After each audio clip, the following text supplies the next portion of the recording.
Morning everyone, welcome back to another video. Breakfast is served. It's 7 AM. I've got porridge, overnight oats, done in an old peanut butter pot. We ran out yesterday, so we've got some chia seeds in there, tiny drop of maple syrup, and one slice of toast with butter on it. I'm gonna do some, as I do every morning, check-in with riders who are on the advanced preparation plan, and then I'm going for a bike ride. And it's a very nice day, but I'm going for a bike ride with another person. Not actually, it's not Charlie either. And then we're gonna regroup at the top of a hill, and then we're gonna race for said hill, and then we might stop for a coffee. So we're gonna meet up, and then we're gonna ride out to the city. Although, to be honest, I don't know if it's just as safe to ride next to somebody, because technically you're not breathing in what they're breathing in if you're riding next to them. I don't really know. So I'm gonna ride with him. We're literally just gonna do like a short, like 20-mile loop, and we're gonna include one climb, which I really need to test myself on, to be honest. And then we're gonna ride out to the bay and see if there's a cafe serving any beverages. So I woke up this morning to seeing this article published, which was published yesterday at 3 PM. And Alex, who wrote the article, Alex contacted me on Twitter for my thoughts on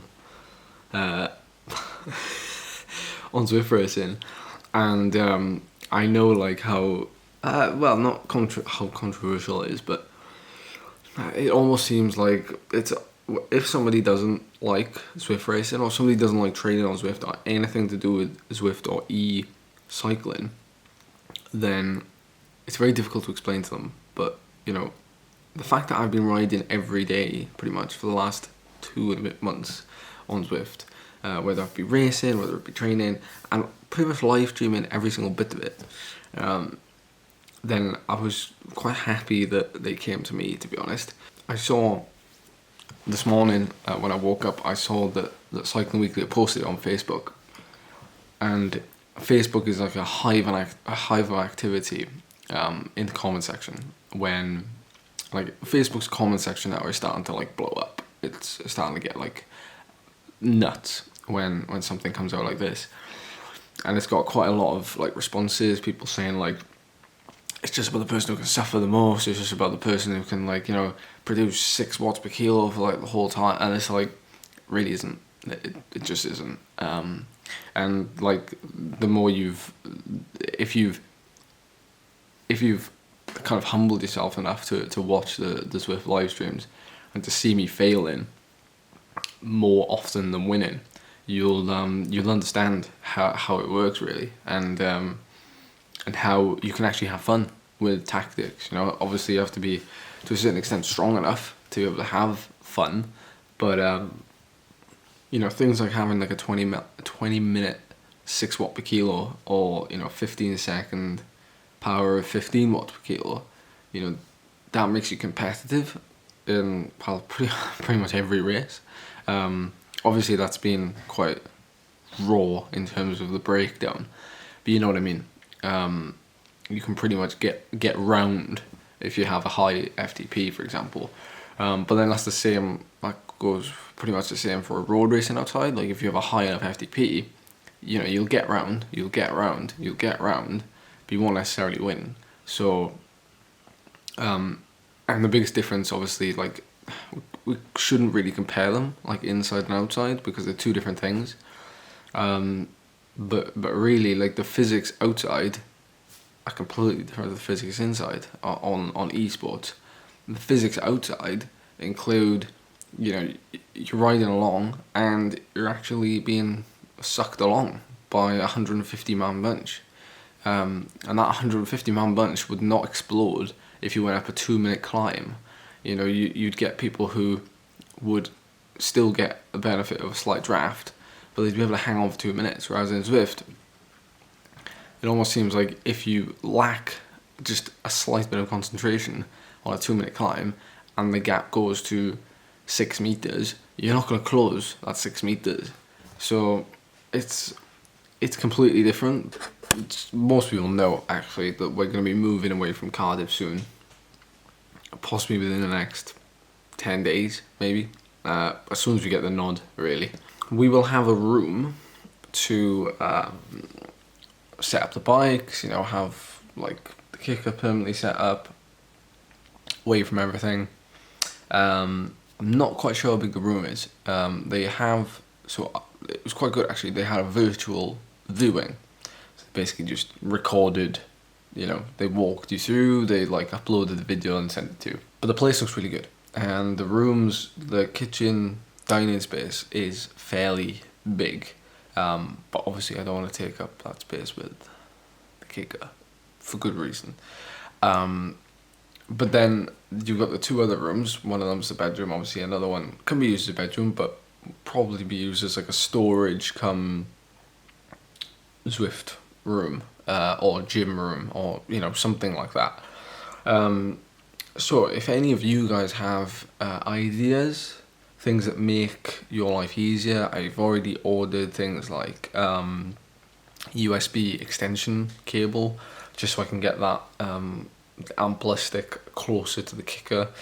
I'm thinking about cable management. I've already found something for like 20 quid on Amazon that I've seen a lot of people use, YouTubers use. Flooring, mats, I've seen these, you know, those jigsaw type of things they have in gyms where they're like rubber and they're not too soft. And you jigsaw them together and you can create a new flooring space. So I was thinking more along the lines of that. I've got my desk at home that I'm going to be using, so I'll prop that up in front of the whole situation. But yeah, if you've got anything that you know of that you use that makes your Zwifting easier, or even just like your turbo room if you don't have Zwift, and gadgets or lighting or anything, just let me know in the comment section, or drop a link in the comment section. I'll have a look at it. I'd really appreciate it. Hey Shannon, we're trying out, well, I have been trying it out, the new coffee you sent last week, which I can't thank you enough for, because like we've been buying coffee in the supermarket the last 2 months. It's just not the same. It's just not the same. And apparently this stuff goes down well with cyclists from up north, and it's from the Tynemouth Coffee Company, if you can see that. Hopefully you can. Quite a funky design. It's the Jingling Geordie brew, and it's really nice. It's really nice. There's a lot of coffee there though, 500 grams. It's gonna take a long time to get through that. No, I'm not complaining. I'm not complaining.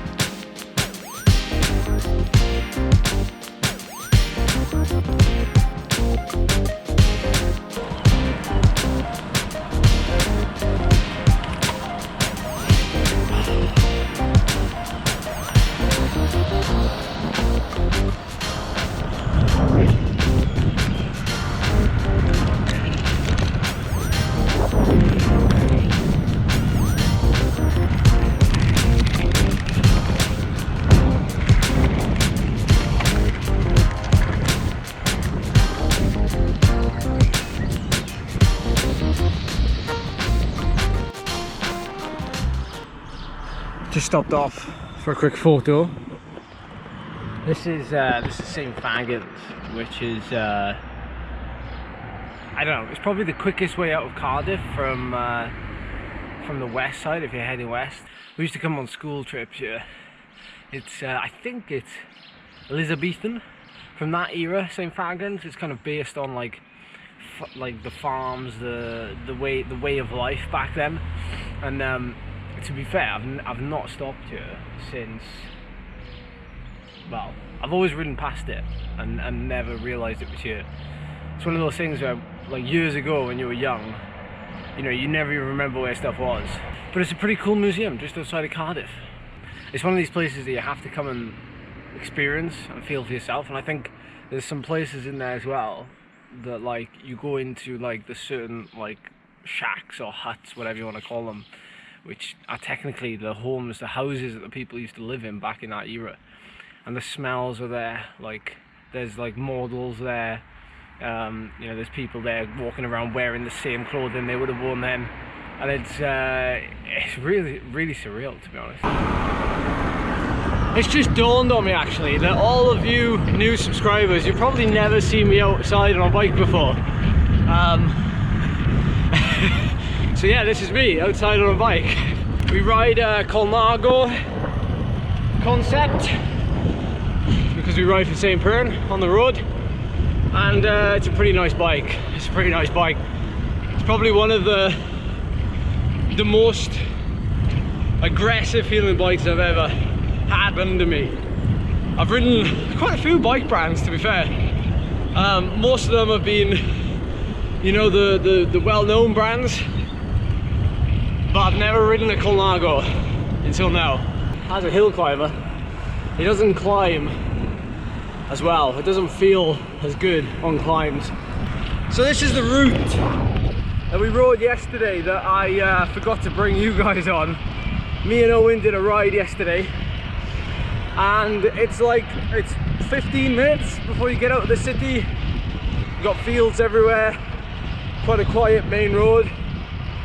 And I did one effort yesterday, and I'll show you the climb that I did it on. It's just up here, a couple of minutes ahead. And it was a 4-minute climb that I did in 3 minutes and 43 seconds. Work that one up. And I did it completely blind, so no power data on the screen. I just attacked it, and I wanted to maintain the same kind of effort to the top that I felt was the same kind of effort. And I came out of it with an average power of 450 watts, which for me, like, my maximum 5 minutes is around about 460, 470. That was pretty good. That was pretty good. I was happy with it. So the village we've just been through is called Peterston Super Eli. I know it's a long name, isn't it? But this is where the climb starts from yesterday. There goes my segment.